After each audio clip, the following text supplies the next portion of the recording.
ডিপাৰ্টমেণ্টত যিমানখিনি কাম কৰা হৈছে ঠিক তেনেধৰণে বাকি বিভাগবিলাকেও একেধৰণে বহুতো কাম হাতত লৈছে। সাধাৰণতে যেতিয়া টি ৱেলফেয়াৰ ডিপাৰ্টমেণ্টক প্ৰশ্ন কৰা যায় তেওঁ নিজৰ বিভাগটোৰ উত্তৰ দিয়ে, কিন্তু আৰু বহুতবিলাক কাম আমাৰ বিভাগসমূহে কৰি আছে। মই ভাবোঁ যে তাৰ এটা সম্যক আলোচনা কেতিয়াবা আমাৰ বিধানসভাত হ'ব লাগে।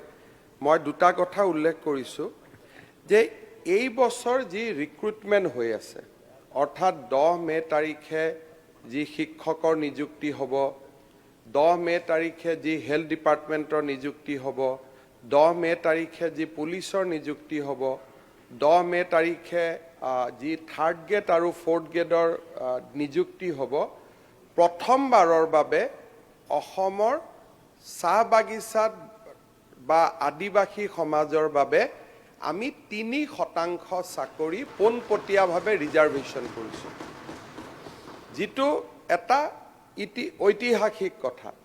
অৰ্থাৎ আজি যে 50,000 যদি চাকৰি হয় 3% চাকৰি ডিৰেক্টলি মেৰিটত যি পাবতো পাবই, মেৰিটত পোৱাৰ উপৰিও OBC হিচাপে যি পাবই, এইখিনিৰ উপৰিও 3% চাকৰি ডাইৰেক্টলি আমাৰ আদিবাসী আৰু চাহ জনজাতি সম্প্ৰদায়ৰ লোকৰ বাবে আমি সংৰক্ষণ কৰিছোঁ।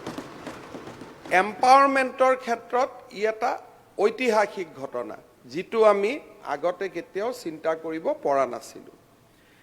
ইয়াৰ পিছত আপুনি অধ্যক্ষ মহোদয় জানে যে আমাৰ ৰাজ্যত 100খন হাইস্কুল প্ৰথমবাৰৰ বাবে আমি চাহ বাগিচাত স্থাপন কৰিছোঁ। অসমীয়া মাধ্যমৰ স্কুল, বহুতে স্কুল বন্ধ কৰা বুলি কৈ থাকে, স্কুল খোলা খবৰবিলাক যি কাৰণতে নহওক শিৰোনামাত নাহে।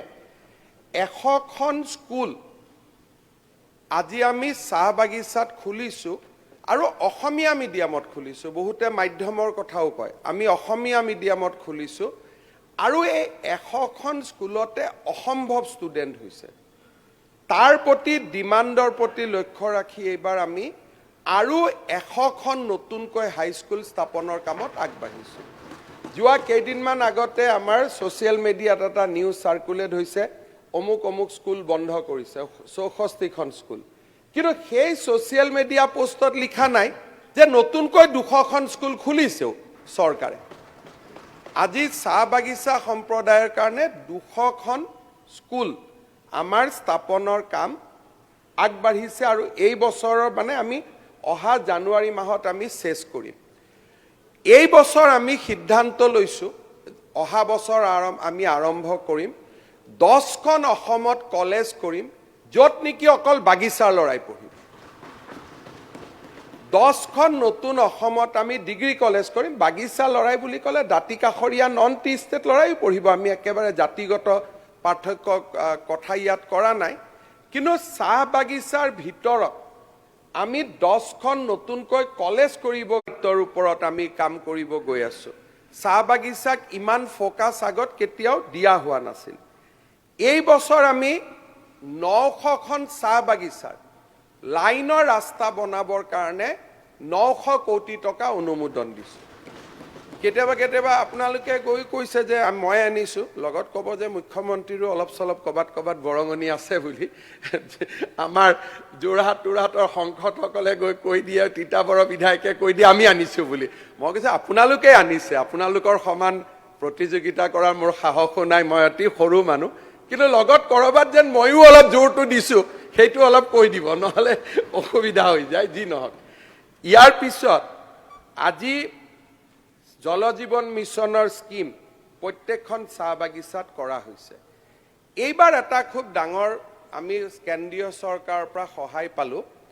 বাগিচাৰ স্কুল আৰু বাগিচাৰ হস্পিটেলখিনিক ঠিক কৰিবৰ কাৰণে মোদী ডাঙৰীয়াই 1000 কোটি টকা অসম আৰু পশ্চিমবংগৰ কাৰণে দিছে। তাৰে 750 কোটি টকা বা 700, মই একজেক্ট মনত নাই, 700 কোটি টকা স্পেচিয়েল টু অসম, 300 কোটি টকা পশ্চিমবংগৰ কাৰণে, 700 কোটি টকা অসমৰ কাৰণে। ইয়াৰ ফলত বাগিচাৰ হস্পিটেল, বাগিচাৰ এম্বুলেন্স বাগিচাৰ